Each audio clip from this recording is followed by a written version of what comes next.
Esperar mais alguém chegar por aí para a gente começar.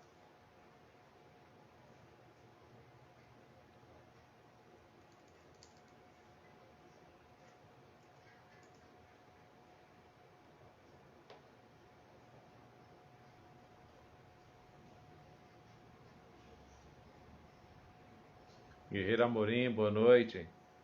W. Barbosa, Koifman, boa noite.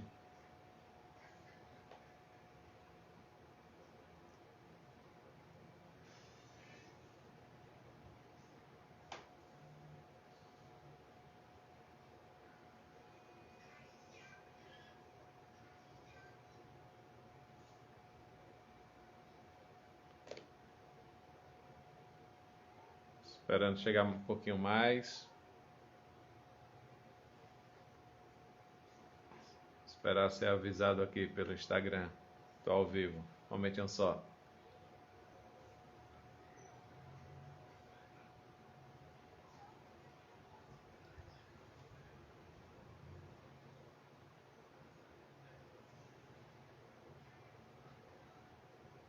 E aí, Seba Júnior, boa noite.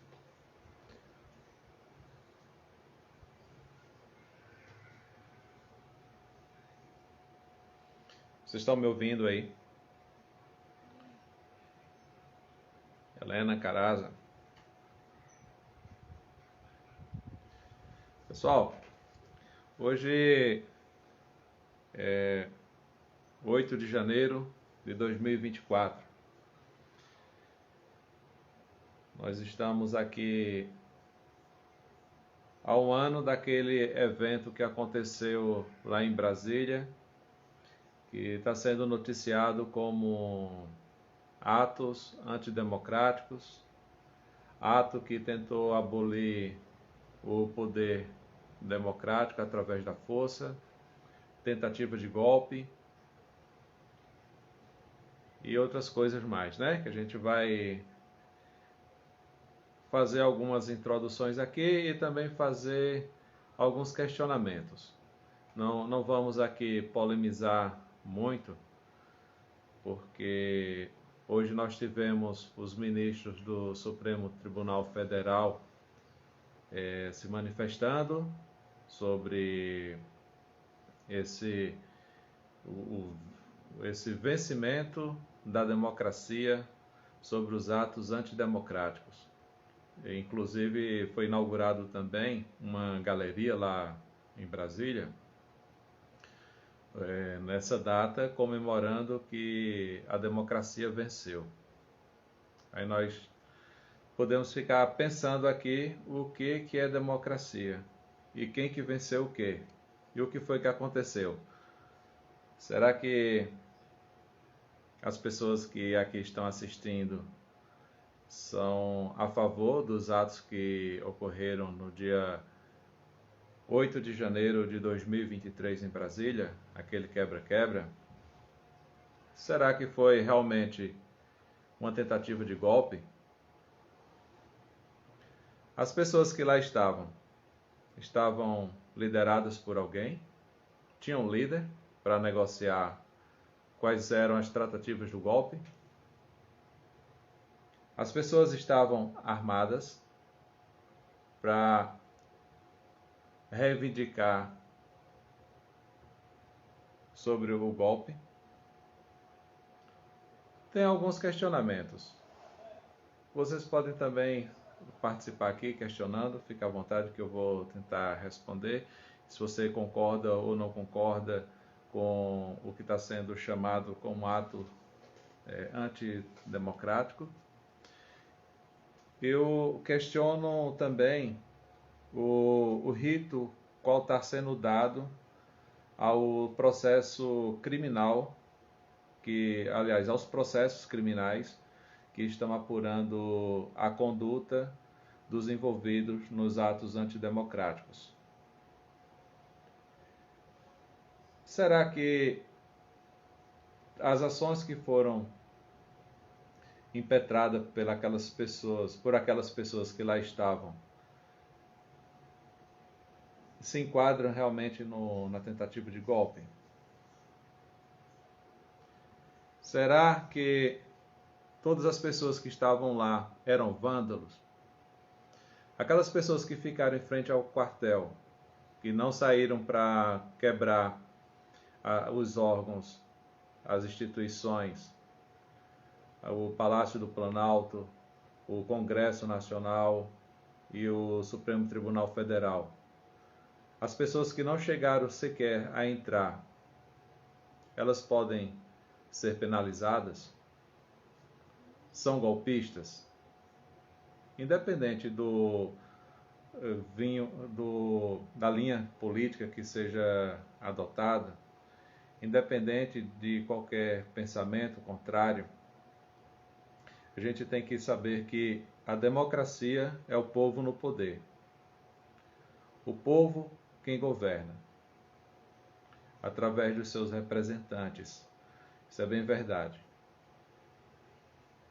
Como que o Supremo Tribunal pode dizer que venceu a democracia? Que ele se auto-intitula, o Supremo Tribunal, como o representante do povo, se não receberam votos para lá estarem.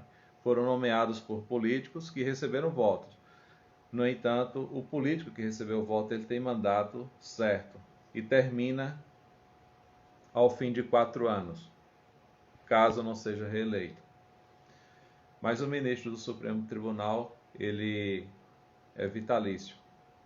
Ele representa de fato o povo. O que nós podemos tirar dessas perguntas? O que nós podemos questionar, né, sobre esses fatos? Como o Tamires botou aqui, por qual motivo não foi liberada as imagens? O PT não liberou, de fato. Questionamento bastante importante. Por que o G. Dias, que lá estava envolvido, não ficou preso? O governador do Distrito Federal foi afastado por 90 dias. O chefe, que seria o comandante das Forças Especiais também, foi afastado e foi preso. E esses questionamentos? E essas pessoas que ainda estão respondendo aos processos crime? Foram 1.927 pessoas presas em frente ao quartel e levado para a delegacia, para a escola da Polícia Federal em Brasília. E lá permaneceram, alguns estão lá até hoje, tem mais de 60 pessoas ainda presas,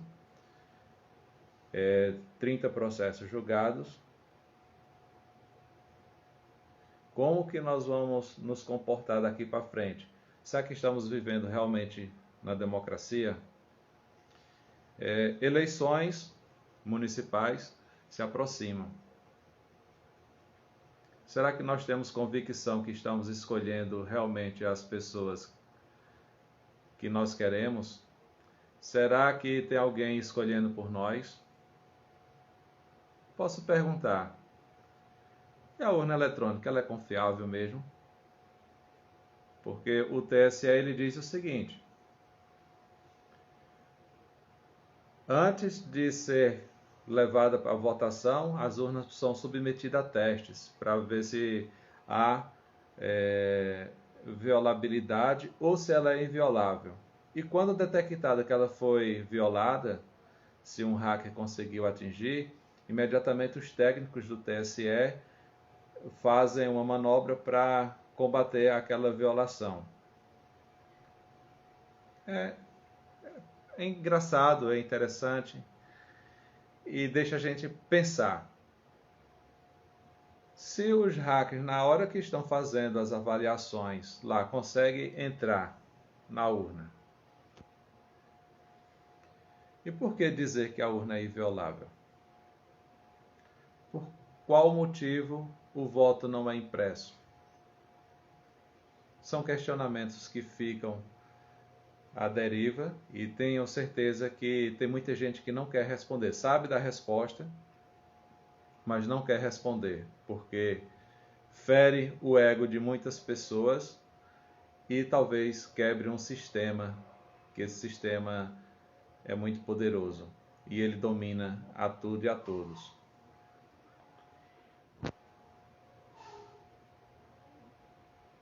Voltando aos atos antidemocráticos. Quem que iria assumir o país se por acaso houvesse um golpe de Estado? Mas como um golpe de Estado se não tinha ninguém à frente?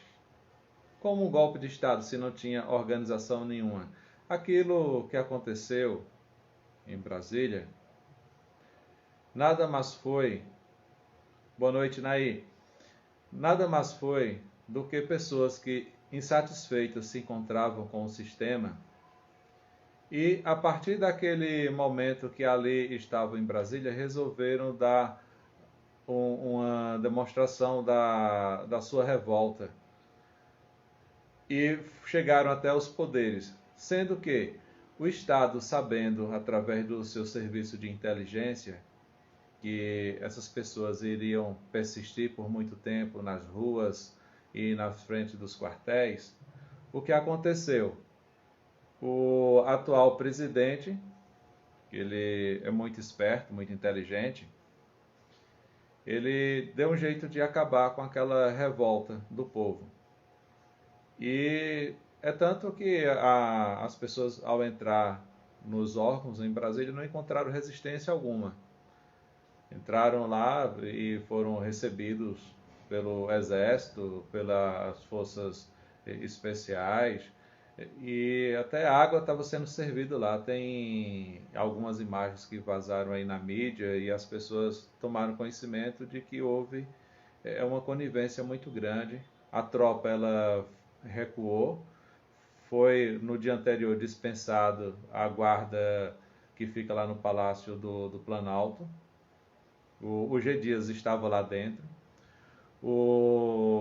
Então, ministro da Justiça hoje, o Flávio Dino, que era o ministro da Justiça, hoje ministro do Supremo Tribunal, ele era ministro da Justiça à época. Ele estava lá presente, não tomou nenhuma atitude, isso demonstrando a conivência dos órgãos. E o que é que a gente faz? O que é que a gente pensa? Quem é patriota aí? Tem algum patriota aqui assistindo essa live? Será que não é uma injustiça muito grande prender uma velhinha como aquela, dona... Deixa eu lembrar o nome dela, que ela vivia com a Bíblia orando, pedindo uma intervenção divina. Ela foi presa. Ela vivia com a Bíblia, uma senhora, esqueci, acho que Dona Hilda é o nome dela. Vivia orando lá na frente do quartel. Acredito que ela tem mais de 70 anos. Como dizer que uma pessoa daquela é golpista que estava tentando abolir o Estado Democrático de Direito? Com a Bíblia na mão, através de orações, pedindo a intervenção divina.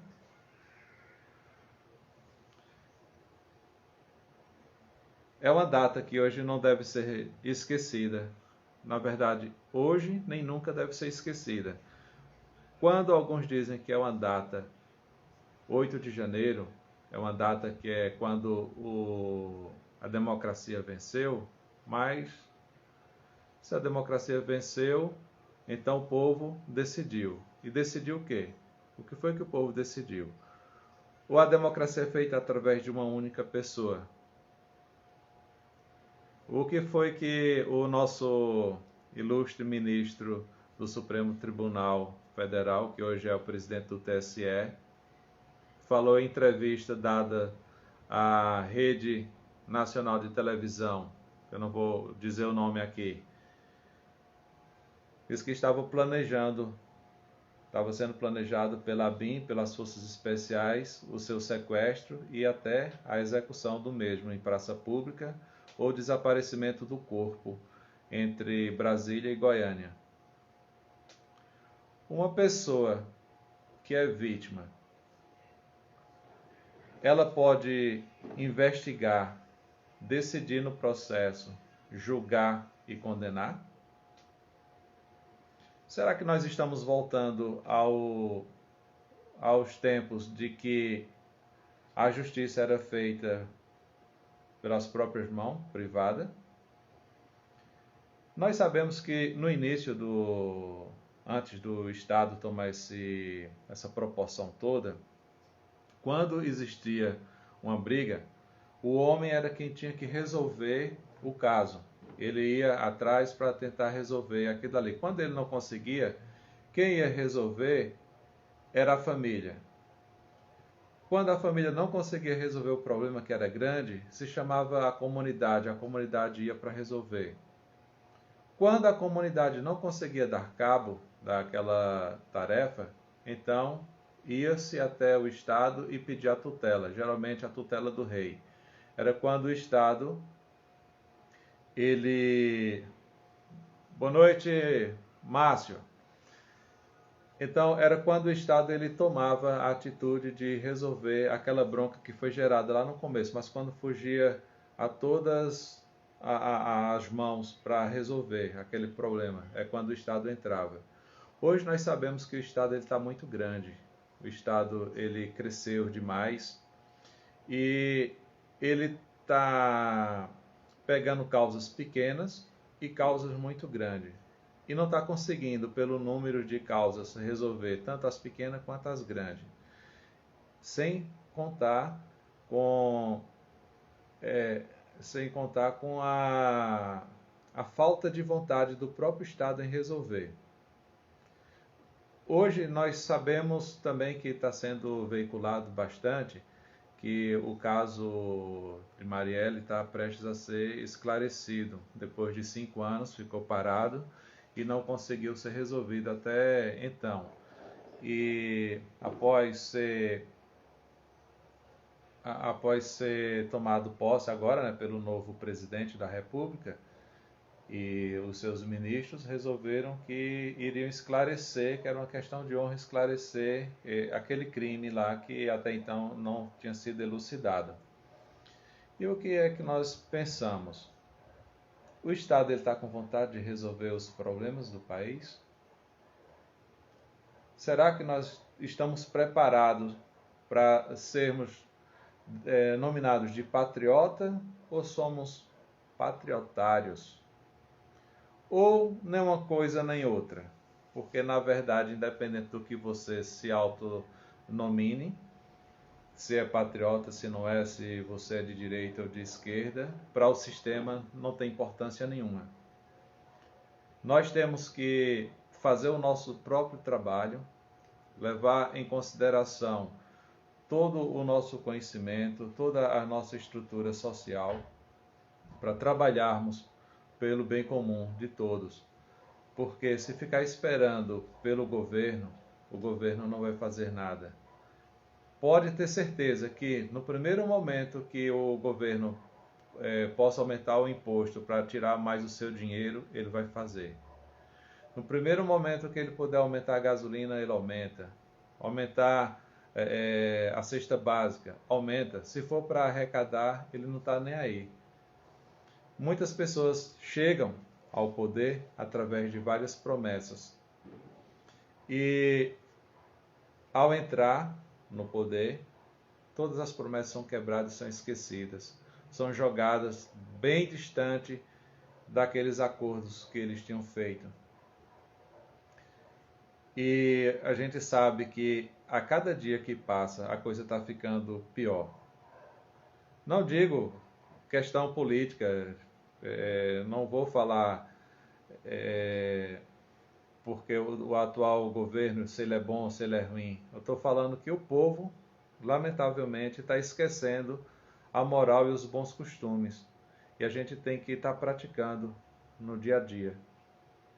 A gente tem que estar praticando para não esquecer. Porque no momento que você perde a sua identidade, aí qualquer um pode assumir essa sua identidade e lhe dominar. A dominação vem através disso. Tem tantos movimentos sociais que são deletérios para a própria sociedade, que por tolerância nós acabamos permitindo que aconteça. A gente permite que determinados termos sejam introduzidos, até no seio familiar, e quando menos espera, a coisa está ficando tão grande que a gente não consegue mais contornar. Vamos falar, por exemplo, nas drogas. Há muitos movimentos sociais querendo a liberação das drogas. Vamos liberar as drogas porque cada um faz o que bem quer da vida. Será que é isso mesmo? Cada um faz o que bem quer? Mas quando a pessoa está viciada e a família está toda destruída, afundada em dívidas, as pessoas querendo matar toda a família porque não consegue pagar mais as dívidas do drogado, quando o sistema de saúde está superlotado com as pessoas que estão altamente contaminadas pelas drogas, se envolvem em acidentes também. E aí, a responsabilidade é de quem? Será que vale a pena liberar essas coisas? Se nós mantermos os nossos princípios, eles têm que ser de forma inabalável, nós conseguimos ir bastante longe. Mas no momento que a gente deixa que outras pessoas que não têm nada a ver com a nossa vida comecem a administrar e a gente ache bom e deixe essa administração ir se perpetuando, é o que acontece com o Estado. O Estado está muito grande, o sistema judiciário ele está muito, muito grande, ele está decidindo as nossas vidas, coisas que não era para estar levando até o judiciário, e a gente está abarrotando com coisas supérfluas. E isso reflete muito na nossa vida. Isso reflete porque coisas que são importantes deixam de serem apreciadas. Mas há também a diminuição dos poderes que o povo tem. Quando a gente fala nos atos que atentam contra a democracia, aí nós vamos pensar, nós estamos num Estado democrático de direito, certo? Todo mundo diz isso. Você concorda que estamos? Porque o voto é obrigatório. Mesmo que você deixe de votar, sendo uma taxa pequena que você paga de multa, ou pode chegar até 1 ou 2 salários mínimos para você pagar, salvo engano, está ali forçando a votar. Então nós não estamos em democracia. Democracia é quando você vota conscientemente e escolhe aquela pessoa que se parece com os seus pensamentos, que tem as mesmas propostas que você, que possa lhe representar. Quando a gente pega um ministro do Tribunal de Contas, um ministro do Supremo Tribunal Federal, essas pessoas que não entraram com concurso público, que não entraram que não foram selecionadas, não receberam voto, essas pessoas têm poder para nos representar? Tem? É difícil, né? A gente fazer questionamentos, eu acredito que não tem mal nenhum, faz a gente pensar um pouquinho mais. E é através do pensamento que as ideias podem surgir e podemos também ir mais adiante com a nossa intenção. E o que é que tem acontecido? A liberdade de expressão ela tem sido tolhida. Por que a liberdade de expressão tem sido tolhida? Para você não dizer o que pensa, outra pessoa que também pensa igual a você não venha a se juntar e dizer, poxa, esse sistema está corrompido, vamos tentar fazer alguma coisa. Mesmo passando pelo processo de acusação de estar sendo dado um golpe de Estado. Porque se uma pessoa questionar sobre a urna eletrônica, se uma pessoa questionar sobre o ato do ministro ser vítima, ser investigador, ser julgador, ser o executor da pena, ser tudo e dizer que isso é legal, não é, de fato não é. Eu sou bacharel em Direito, tenho pós-graduação em Direito Penal e Processo Penal, e esses princípios a gente estuda sempre, que não pode jamais se confundir na mesma pessoa o acusador, o investigador e a vítima, porque nós não estamos retrocedendo no tempo, quando a justiça ela era privada. quando a pessoa fazia justiça com as próprias mãos. Nós temos que pensar, continuar pensando e divulgar os nossos pensamentos, enquanto não somos presos, né? Porque só em abrir essa live como eu estou abrindo aqui agora, eu corro sério risco, como algumas pessoas até disseram, tu és corajoso, abrir uma live, vão acreditar que você está comemorando o golpe, ou tentativa de golpe. Eu não estou comemorando. Eu jamais apoiaria qualquer tipo de depredação ao patrimônio público. Mas a depredação serviu para mostrar quanto que a população está insatisfeita com os poderes, principalmente com o poder judiciário. É bem verdade que os valores que foram gastos para recuperar lá os prédios danificados, eles não são divulgados na íntegra, mas tem um lugar que eu vi a informação que foi gasto 16 milhões para recuperar aqueles prédios. Daqueles 16 milhões, 12 milhões foi para recuperar o Supremo Tribunal Federal. E o que é que nós podemos inferir disso daí? O maior dano foi no Supremo Tribunal Federal. Por quê? A população está totalmente insatisfeita. Como disse o ex-desembargador aposentado, o Coelho, esqueci o nome dele agora, ele falou que os ministros do Supremo Tribunal são os mais odiados do Brasil. Pela ação, tudo indica que, de fato, eles são odiados. Eles não são pessoas amadas, não. E com as decisões que estão fazendo, com a politicagem que estão fazendo, querendo aprovar leis, quando se fala sobre eleição, sobre urna eletrônica, sobre voto impresso, os ministros saem de lá para ir ao Congresso para tentar barrar a votação dos representantes do povo. O ministro não está para isso, minha gente. O juiz ele apenas aplica a lei, aplica a jurisprudência, a doutrina. Ele não está para dar iniciativa em lei. Ele não está para barrar uma lei. Mas a gente tem que continuar pensando. Nós temos que continuar agindo. Porque as pessoas que acreditam em Deus e as que não acreditam, elas sabem que tem uma força maior agindo. Porém, essa força, ela se contrapõe com algumas forças ocultas que me parece que são, assim, que envolvem algumas pessoas do poder e estão trabalhando por debaixo dos panos contra o povo. Não é à toa que o tempo todo chega e-mails sobre a implantação da Agenda 2030. Você procura saber o que é a Agenda 2030, não tem informações claras, mas o Poder Judiciário especialmente fica mandando para os servidores: vamos fazer isso porque até a 2030 tem que estar implantado certas coisas.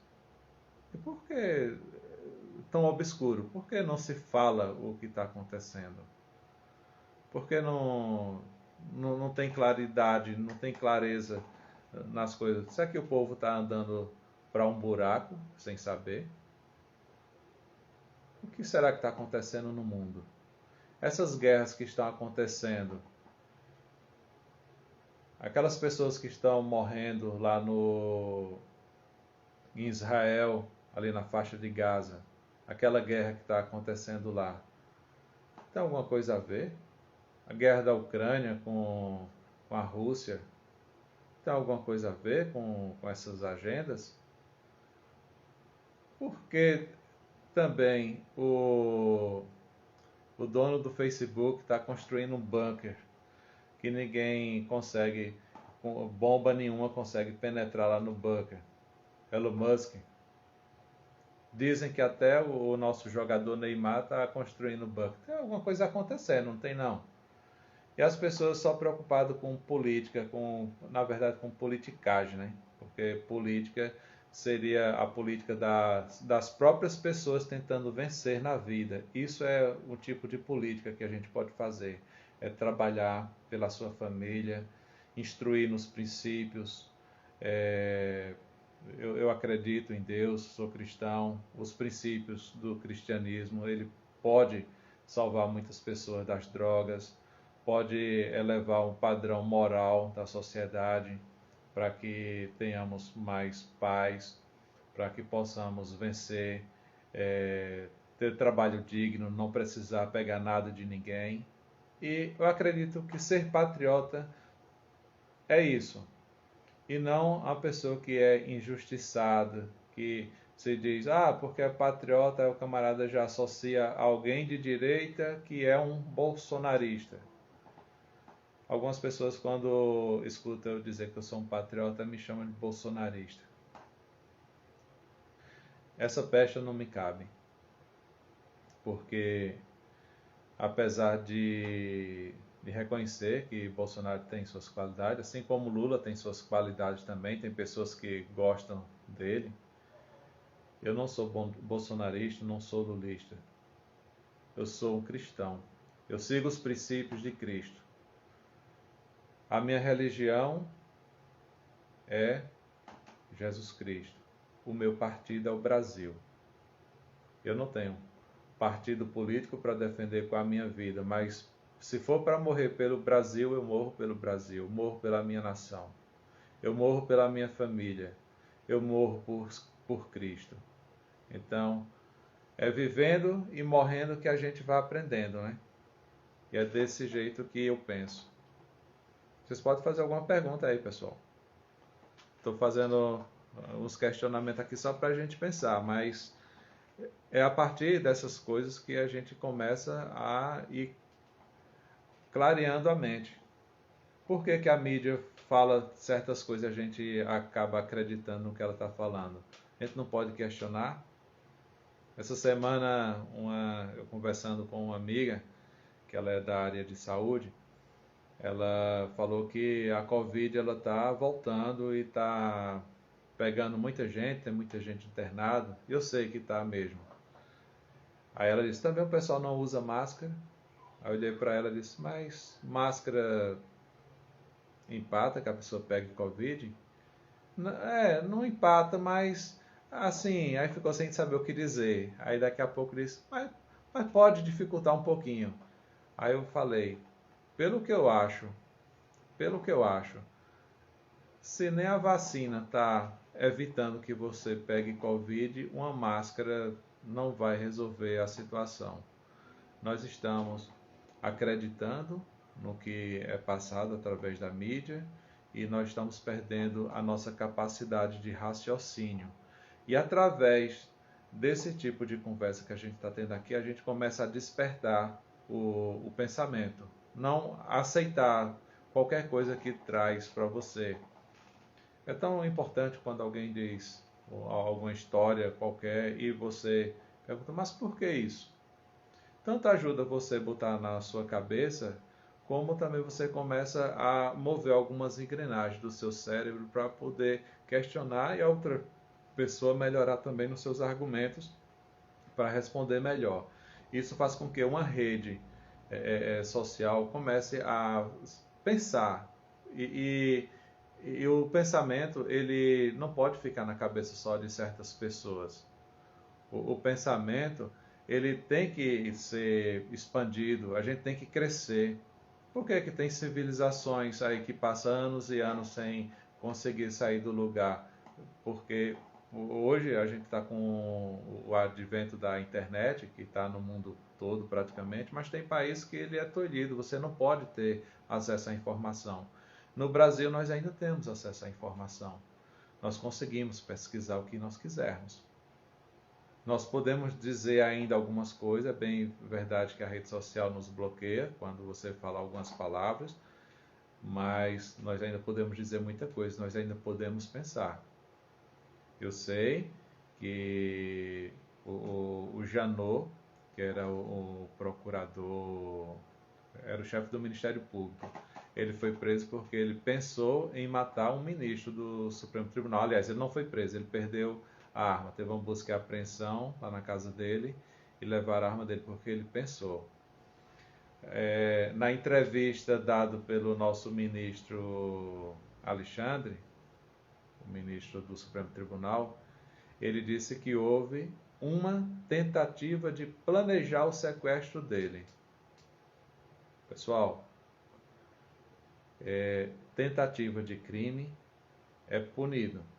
Se você tentar cometer um crime, tem a punição até onde você andou para executar o crime.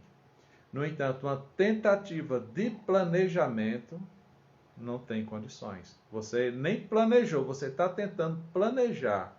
Como é que você pode condenar uma pessoa porque ele estava tentando planejar, ou seja, ele talvez tivesse começado a pensar ou não. É muito subjetivo para você condenar uma pessoa a 17 anos, como estão sendo condenados alguns patriotas. Eu digo a vocês que quem cometeu algum delito, que pague por ele, não estou defendendo ninguém que tenha depredado lá as instituições em Brasília, não. A pessoa tem que realmente pagar pelo que fez, mas pegar e dizer que alguém vai ser condenado porque tentou planejar, aí é demais. Você enquadrar num crime contra a soberania nacional uma pessoa que estava na frente do quartel, com a Bíblia na mão, fazendo orações e cantando o hino nacional, eu acho que é um pouquinho demais. É forçar demais a nossa inteligência. E pior que a gente às vezes fica quieto, calado e acha que aqui está certo, tal, porque não tem nem tempo de pensar. Tanta atribuição no dia a dia que a gente não para pensar um pouquinho. E esse momento de reflexão ele é muito importante para a gente saber as nossas decisões, o que é que a gente vai fazer da vida. Não pode, minha gente, ficar assim. Vamos pensar um pouquinho. Tá chegando a eleição agora para prefeito, para vereador. Vamos pensar nas pessoas que estão com vocês, nas pessoas que estão que têm os pensamentos, que têm propostas boas para melhorar alguma coisa. Senão, se a gente não pensar, ficar só esperando para na hora que aparecer alguém com uma proposta falsa, como o que tem ocorrido ao longo dos anos, a gente acaba se deixando levar. Vamos pensar um pouquinho, é bom, é interessante. Pensar não dói de jeito nenhum, rapaz. Pensar é bom, nos alegra, faz a gente ter uma conexão maior com Deus, com os amigos, com o povo, faz você evoluir. E a gente tem que pensar e falar, mesmo que tendo cuidado, né? Tendo cuidado para não ferir o direito das outras pessoas, mas a gente pode falar e deve falar. É interessante saber o pensamento da outra pessoa, até para que você não interfira no pensamento ou vá além do que o outro poderia permitir, para que exista os limites, né? Porque o direito de um começa quando termina o direito do outro. Isso é interessante, a gente sempre manter o respeito. E eu sei que essa conversa já vai em 40 minutos aqui falando com vocês, muito bom. Eu não podia deixar de passar essa data tão especial e tão reflexiva, né? Porque é um dia que a gente não pode esquecer, independente de você ser favorável ao movimento dos patriotas que estava em frente ao quartel ou não, mas é um momento e movimento social que aconteceu e não deve ser esquecido.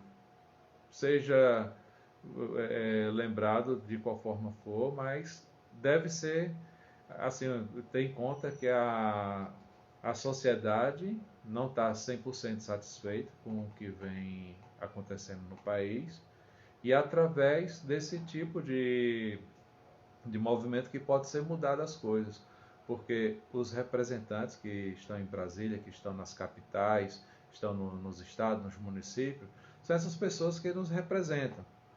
E não podemos deixar somente nas mãos do Poder Judiciário as decisões e ditar as regras que nós devemos seguir.